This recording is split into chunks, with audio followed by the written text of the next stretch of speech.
வணக்கம். எப்படி இருக்கிறீங்க? ஓ, நல்ல சந்தோஷமா இருக்கிறேன். நீங்க இவ பார்த்துருப்பீங்க, போன கிழமை புலக்கண்ணின்ற கொட்டு முரசுல வந்திருந்தவா. சரி, உங்களோட பேரை நீங்களே சொல்லிக் கொள்ளுங்களேன். நான் நிலோஜினி உதயகுமார். என் சொந்த இடம் சுதந்திரபுரம். நான் சுதந்திரபுரம் தமிழ் மகா வித்தியாலயத்தில் உயர்தர தமிழ் ஆசிரியர். நான் பிரித்தானியாவுக்கு வந்து 3.5 மாதம் சுமார். இன்றைக்கு உண்மையாக மிக சந்தோஷமான நாள். நான் வந்து 3.5 மாதத்தில் நான் அனுபவித்த முதலாவது நாள்னு சொல்லலாம். சந்தோஷமா இருக்கிறேன்.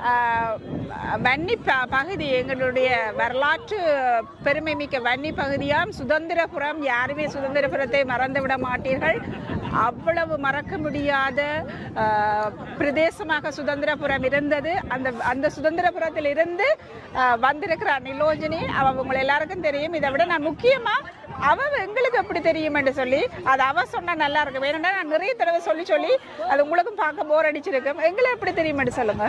உங்களை நான் தோள் கொடுக்கும் தோழமையில நீங்கள் என்ன நினைச்சிருந்தீங்கள். உண்மையிலே அன்றைய நாள் ஒரு 15வது தோள் கொடுக்கும் தோழமை நிகழ்வில் நான் கலந்து கொண்டு மிக சந்தோஷமடைந்த அந்த நாள்.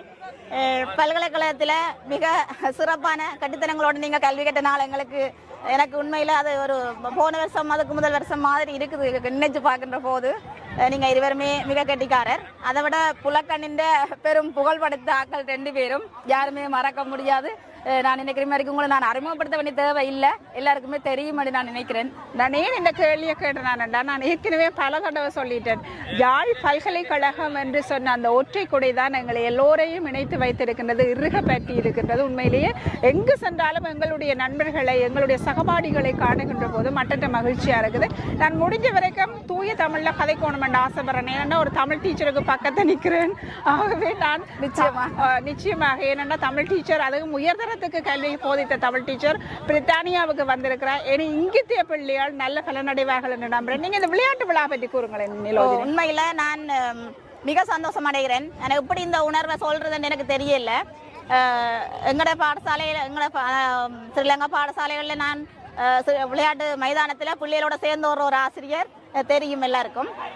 அதே ஃபீலிங்கோட நான் உண்மையாக நினைச்சு பார்க்கல.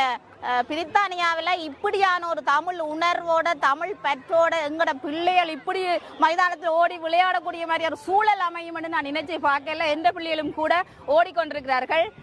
அங்கே சாம்பியன் எடுத்த அதே மகன் இந்த சாம்பியனுக்கு ரெடியாகி கொண்டிருக்கிறார்.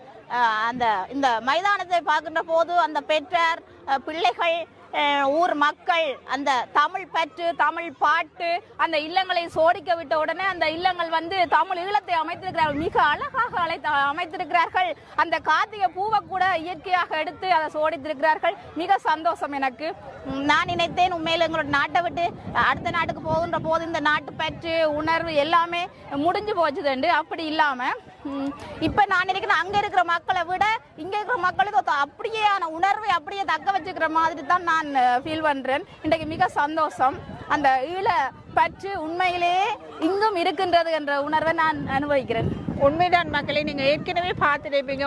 தமிழ் உணர்வெளிச்சி மிக்க ஒரு விளையாட்டு விழாவாக ஜோக்ஷியர் தமிழ் சமூகத்தினரால் நடாத்தப்பட்டு கொண்டிருக்கின்றது. அவ இலங்கையிலிருந்து தாயகத்திலிருந்து வந்து ஒரு 3.5 மாதங்கள் தான் ஆகின்றது. ஆனாலும் கூட இன்றைய நாள் தன்னுடைய இந்த 3.5 மாதத்தின் மிக உச்சகட்ட மகிழ்ச்சியான நாள் என்று கூறியிருக்கின்றார் என்று சொன்னால் இந்த விளையாட்டு விழாவின் மகத்துவத்தை நீங்கள் கண்டிருப்பீர்கள் என்று நினைக்கிறேன். எங்களோடு இணைந்து கொண்டதற்கு மிக்க நன்றி. நன்றி நன்றி நன்றி நன்றி.